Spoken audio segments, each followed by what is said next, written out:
Decades before the World Wide Web, before hyperlinks, and even before personal computers, one man imagined a world where humans and machines would collaborate to store, search, and retrieve the entirety of human knowledge.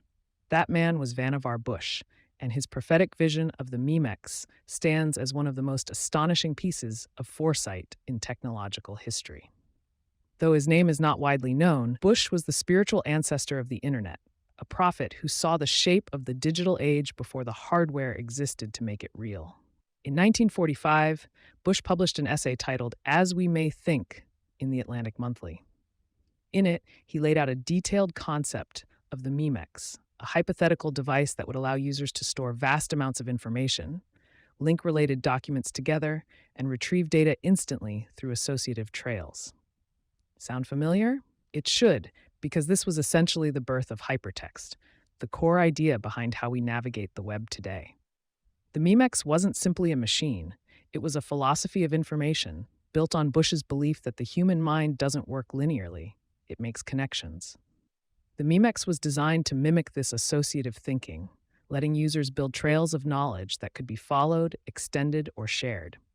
In the age of web pages, hyperlinks, bookmarks, and digital archives, Bush's vision feels less like a prediction and more like a script that technologists spent the next 75 years fulfilling.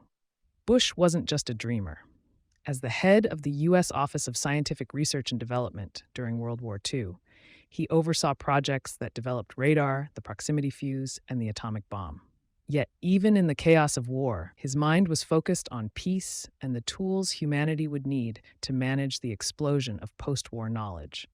He feared that the deluge of information would overwhelm us unless we built systems to navigate it.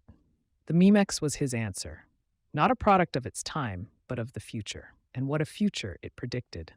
The concepts he described foreshadowed personal computing, databases, hyperlinks, collaborative research, and even the very idea of digital memory. It was Bush's writing that directly inspired pioneers like Douglas Engelbart and Ted Nelson, who took the idea of hypertext and made it into the building blocks of the modern internet.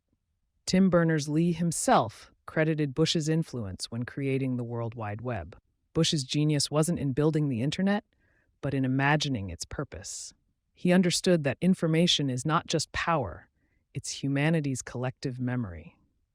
He believed in using machines to extend our minds, not replace them. His Memex was a tool for understanding, not automation. And in an age where search engines, cloud storage, and digital libraries dominate our daily lives, that vision remains more relevant than ever. Vannevar Bush didn't live to see the internet, but everything about it, from its structure to its soul, bears his fingerprints. He is the grandfather of the hyperlink, the silent architect of digital knowledge, and the prophet who dared to ask not what computers could do, but what they should do. His foresight wasn't just technological, it was deeply human.